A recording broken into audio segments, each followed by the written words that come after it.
Good day. Welcome to Mayor King's TV News. I am Matsu Okwemitorishe, and here are the headlines. Oborevwori calls for peace after Itsekiri and Urhobo clash in Warri. Delta government intervenes and awards a foreign sapele road reconstruction to CCECC. Nigeria to channel World Bank funds into infrastructure, jobs and investment. Osimhen on target in Galatasaray 4-0 win at Kasempor. Now the news in details. Uneasy camp pervaded Warri, the commercial hub of Delta State, after violence erupted on Saturday. Following clashes between Itsekiri, Agbarha-Warri, Urhobo youth groups over a disrupted procession marking the 4th anniversary of the Olu of Warri's coronation. This came as Delta State Governor Sheriff Oborevwori, in a swift response to the fisticuffs, called for caution and restraint in a statement on Saturday, August 23, 2025, by his Chief Press Secretary, Sir Festus Ahon.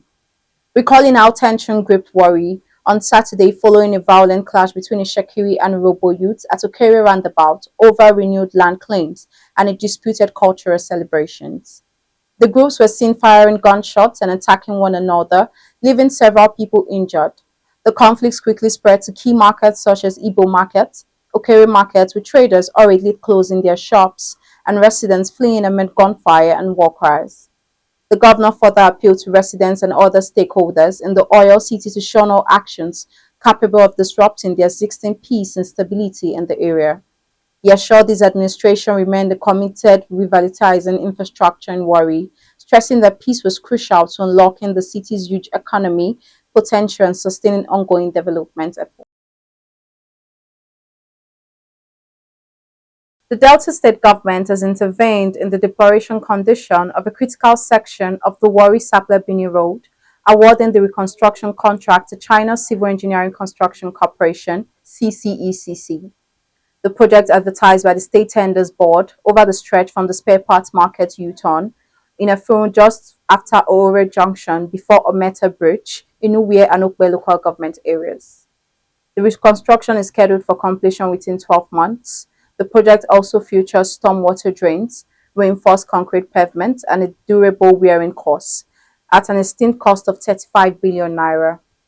The reconstruction is expected to ease traffic congestion, improve connectivity, and boost economic activity along one of the busiest gateways in Delta State.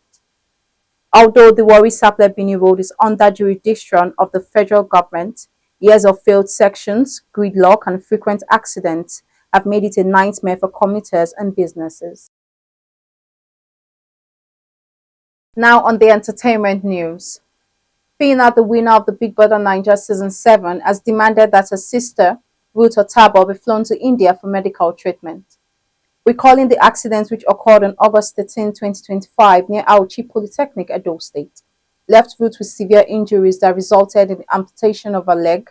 The incident happened just 6 days after she graduated from the institution. In a statement, Fina criticized the level of medical care being provided, saying she wanted her sister to be treated abroad. The Dangote Group has since acknowledged the incident, stating that its team visited the scene, engaged with law enforcement, and met the family at Ura Specialist Teaching Hospital, Edo State. The company pledged full medical support and compensation in line with its welfare policies. Now on the business news. Nigeria has assured World Bank that it will channel multilateral funds from the World Bank into projects that will expand infrastructure, create jobs, and stimulate private sector investments as part of ongoing efforts to accelerate economic transformations. The Minister of Finance and Coordinating Minister of the Economy, Wale Edun, made this commitment at the weekend when he received the Executive Director for Angola, Nigeria, and South African constituency at the World Bank, Mrs. Zainab Shansuma Ahmed, during a tragic briefing on Nigeria's priorities within the bank's constituency. Edun told the visiting delegation that Nigeria's reform drive is beginning to yield results, with measures such as removal of fuel subsidies, improvements in tax collection, digitalization of government processes already drawing increased international interest. He said new investment inflows into manufacturing sectors are evidence of growing confidence in the Nigerian economy. Now on the foreign news.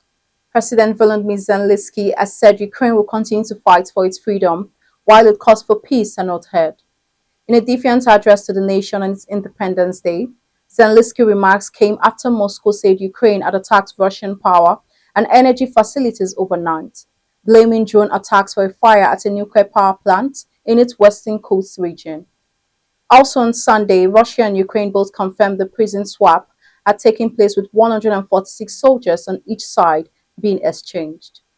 Russia Defense Ministry also said 8 people from Russia-Kursk region, which was partially occupied by Ukraine for several months, had been handed over and would return home. Zelensky said those returned include soldiers, border guards, and civilians, most of whom have been in captivity since 2022. However, Independence Day celebrations were held in Kyiv as the country marked its declaration of independence from the Soviet Union in 1991. Also, Canada Prime Minister Mark Carney took part in the celebrations. Now on the sports news. Victor Osimhen scored his first Turkish Super League goal of the season as Galatasaray hammered Kayserispor 4-0 away on Sunday. The Super Eagles striker made his first start of the season for Galatasaray, who have now won all the 3 league matches so far. Meanwhile, Osimhen in his second spell at Galatasaray after a successful loan at the club last season, which saw them win the league and cup titles. The former Napoli striker was included in coach Eric Chil's provisional squad for the next month's 2026 FIFA World Cup qualifiers against Rwanda and South Africa. Osimhen has scored 3 goals in 2 appearances in the qualifiers, which was a brazen 2-0 win away to Rwanda as a 1-1 draw with Zimbabwe.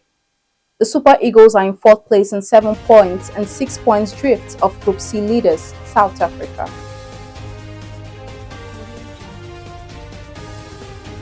Now a recap on our headlines. Oborevwori calls for peace after Itsekiri and Urhobo clash in Warri. Delta government intervenes and awards affluent Sapele Road construction to CCECC. Nigeria to channel World Bank funds into infrastructure, jobs and investments.